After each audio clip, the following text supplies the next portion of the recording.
اعوذ باللہ من الشیطان الرجیم بسم اللہ الرحمن الرحیم قال النبی صلی اللہ علیہ وسلم انا خاتم النبیین لا نبی بعدی تاجدار ختم نبوت زندہ باد زندہ باد زندہ باد۔ معزز سامعین و ناظرین، ایک اہم موضوع اور ایک خوبصورت پیغام کے ساتھ آپ کی خدمت میں حاضر ہوں۔ آج کی گفتگو کا موضوع ہے کہ قادیانیوں کو کافر کیوں کہا جاتا ہے۔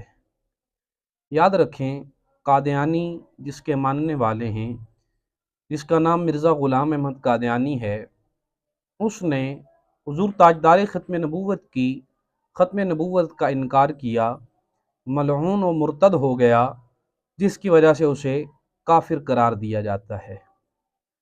چونکہ یہ قادیانی اس کے ماننے والے ہیں، جو بھی اس کا حواری ہوگا، اس کا ماننے والا ہوگا، وہ بھی قادیانی کہلائے گا، اور قادیانی دائرہ اسلام سے خارج ہے، مرتد کافر ہے، اس لیے انہیں کافر کہا جاتا ہے۔ آئیے مرزا غلام احمد قادیانی کے کچھ کارنامے آپ کی خدمت میں گوش گزار کرتا ہوں، سماعت کیجیے۔ قرآن، حدیث اور اجماع سے قطعی طور پر ثابت ہے نبی کریم صلی اللہ علیہ وسلم آخری نبی ہیں، اس میں کسی قسم کی شک والی گنجائش ہی نہیں، یعنی اس بات میں شک بھی نہیں کیا جا سکتا۔ آیت ختم نبوت اس موضوع پر بطور نص وارد ہے، اور اس میں کسی قسم کی تعویل اور تخصیص جائز نہیں ہے۔ آپ صلی اللہ علیہ وسلم کے آخری نبی ہونے سے مراد یہ ہے کہ آپ صلی اللہ علیہ وسلم کے بعد نہ کوئی صاحب کتاب نبی آ سکتا ہے اور نہ کوئی ماتحت نبی آ سکتا ہے۔ اس عقیدے کے خلاف ہر طرح کی ہیرا پھیریاں کفر ہیں، جو ان کا بڑا مرزا غلام احمد قادیانی ایک بار نہیں بلکہ کہیں بار کر چکا ہے۔ آئیے دیکھتے ہیں اس کے عقائد و نظریات کیا ہیں۔ ختم نبوت پر حدیث لا نبی بعدی متواتر ہے، اور حدیث انا تلک اللبنۃ و انا خاتم النبیین بھی متواتر ہے، اور اس موضوع پر مجموعی طور پر تمام احادیث معنن متواتر ہیں، لہٰذا ان کا انکار کفر ہے، جو ان کا بڑا مرزا غلام احمد قادیانی ایک بار نہیں کہیں بار کر چکا ہے۔ آئیے مزید دیکھتے ہیں۔ ختم نبوت کے موضوع پر تمام صحابہ کرام رضوان اللہ تعالی اجمعین کا اجماع قطعی ہے، جو نہ صرف قولی بلکہ بذریعہ تلوار ثابت ہے، لہذا اس کا انکار بھی کفر ہے۔ اور مرزا غلام احمد قادیانی جو ہے، اس کا ختم نبوت کا انکار کفر، خود نبوت کا دعویٰ کرنا، محمد الرسول اللہ ہونے کا دعویٰ کرنا سراسر کفر ہے، جو یہ بار بار کرتا رہا، اس لیے انہیں کافر کہا جاتا ہے، اور صرف کافر نہیں بلکہ مرتد کافر کہا جاتا ہے۔ آئیے مزید دیکھتے ہیں۔ حضرت عیسیٰ علیہ السلام کا زندہ آسمان پر اٹھائے جانا قرآن کی نص صریح واضح آیت سے ثابت ہے، اور نزول مسیح پر متواتر احادیث وارد ہیں، اور اسی پر اجماع ہے کہ حیات مسیح و نزول جسمی کا انکار کر کے قادیانی کافر ہوئے۔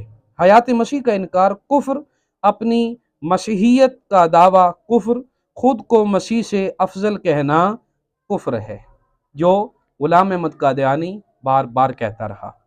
الاشباح والنظائر میں ہے کہ اذا لم یعرف انہ علیہ السلام آخر الانبیاء فلیس بمسلم لانہ من الضروریات، یعنی جس شخص نے یہ تسلیم نہ کیا کہ آپ صلی اللہ علیہ وسلم آخر الانبیاء ہیں، وہ مسلمان نہیں۔ اسی لیے یہ عقیدہ ضروریات دین میں سے ایک اہم ضرورت ہے، جسے عقیدہ ختم نبوت کہا جاتا ہے۔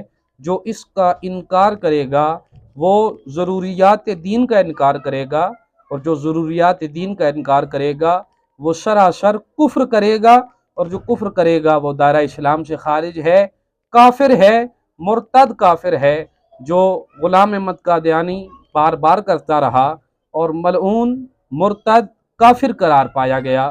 اس کے ماننے والے جتنے بھی قادیانی ہیں، جن کے عقائد و نظریات اسی کے ماتحت ہیں، انہیں قطعی طور پر اجماعی طور پر مرتد کافر کہا جا چکا ہے۔ اب کوئی بندہ اگر ان کے کافر ہونے میں شک کرے، ان کے بارے میں نرم گوشہ اختیار کرے، تو انہیں کافر نہ ماننے والا بھی کافر ہے۔ اس لیے دور حاضر کے اندر جو سب سے اہم موضوع، سب سے اہم عقیدہ ہے، عقیدہ ختم نبوت، اس پر غور و فکر کرنے کی ضرورت ہے۔ ہمارے درمیان کچھ لوگ ایسے موجود ہیں جو خود کو مسلمان کہلواتے ہیں، لیکن قادیانیوں کے حواری ہیں، ان کے مددگار ہیں، ان کے بارے میں نرم گوشہ رکھتے ہیں۔ یاد رکھیں، کافر کو کافر نہ کہنا بھی کفر ہے اور دائرہ اسلام سے خارج ہونے کا سبب بنتا ہے۔ اس لیے عقیدہ ختم نبوت کو جانیے، اس پر عمل کیجئے اور اپنے آقا سے وفا کرتے ہوئے قادیانی جو ہمارے کہنے پہ نہیں بلکہ رب کے قرآن مصطفیٰ کے فرمان سے قطعی طور پر کافر ہے، اسے کافر ہی کہا جائے، نہ کہ اسے محبتوں والے رشتے اپنائے جائیں۔ اللہ عمل کی توفیق عطا فرمائے۔ وآخر دعوانا ان الحمدللہ رب العالمین۔